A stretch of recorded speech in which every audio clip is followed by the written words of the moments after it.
여러분, 미국의 경제 성장률 올해 1분기에 역성장했습니다.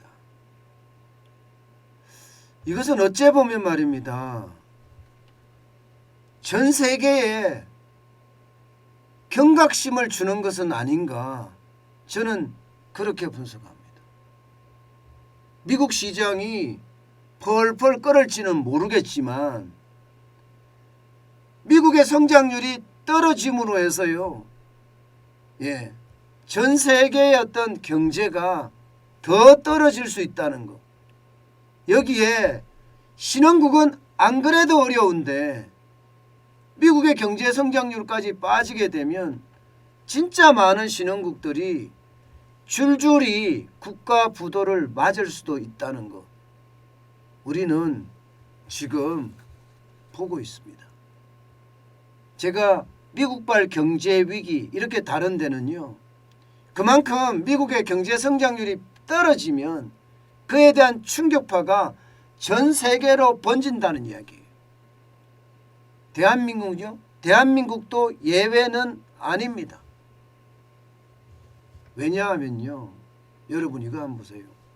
앞서도 말씀을 드렸지만 2020년 지금 2분기에 보시면 미국이 31.2%의 성장률, 최악의 성장률이에요.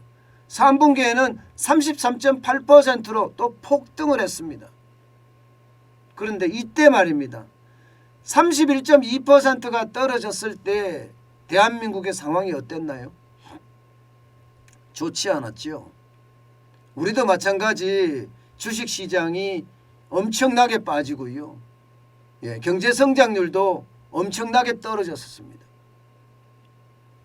신흥국 중에서 이거보다 더 심한 나라는요, 이때 어려움이 뭉쳐져서 말입니다, 지금 국가 부도를 맞는 국가들이 굉장히 많아졌어요. 스리랑카 그렇죠. 파키스탄 그렇죠. 여기에다가 아르헨티나도 심상치 않고요. 터키나 그리스도 심상치 않습니다. 언제든지 터질 수 있는 그런 상황이 되고요. 오죽했으면 IMF가 국제통화기금이 신흥국 적어도 45개국이 위험하다, 이런 얘기를 했겠습니까?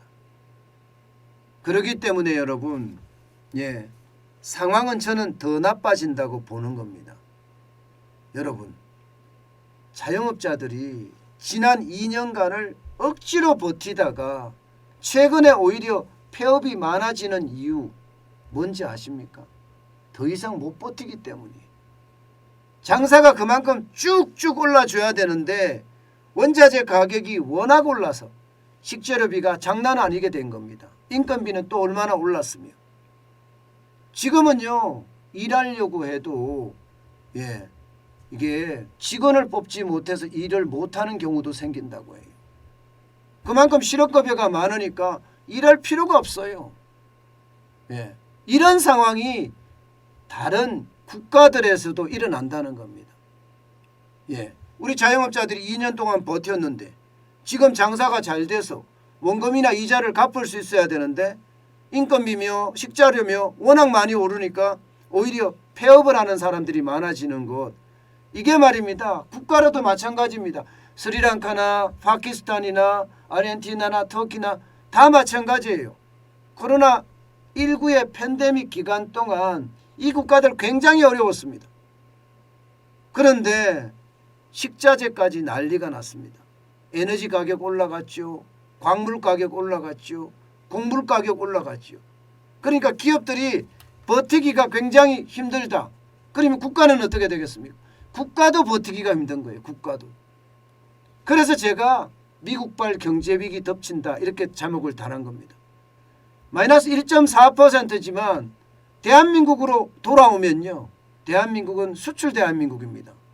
미국이 경제가 꼬꾸라지면 우리는 수출을 그만큼 못한다는 거예요. 미국이 경제가 꼬꾸라지면 중국의 수출이 그만큼 줄어든다는 거예요. 그렇게 되면 우리는요, 이중고를 겪게 됩니다. 우리가 직접 수출하는 것도 줄어들 수 있고요. 중국을 통해서 우회 수출하는 것도 줄어들 수 있게 됩니다. 또한 중국의 부품이나 자재를 수출하는 것도 줄어들게 됩니다. 그래서 우리에게는 위기의 어떤 전말이 서서히 다가오고 있는 거다. 제가 그렇게 이야기하는 겁니다. 우리가 수출이 무역 적자가 계속 나잖아요. 그 이유가 이제 하나씩 하나씩 밝혀지는 겁니다. 그만큼 말입니다. 경제에 있어서는 지금 미국이 만약에 떨어지면 다른 신흥국까지도 그만큼 영향을 미칠 수밖에 없습니다. 여러분 이거 한번 보세요.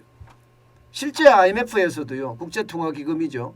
올해 경제성장률 전망치를 굉장히 내렸어요. 1월 달까지만 하더라도 세계 경제성장률 4.4% 성장한다 했지만 4월에는요. 전망치를 무려 말입니다. 0.8%포인트나 낮췄습니다. 미국의 경제성장률 전망치도 마찬가지입니다. 3.7%까지 내렸습니다. 3.7%까지.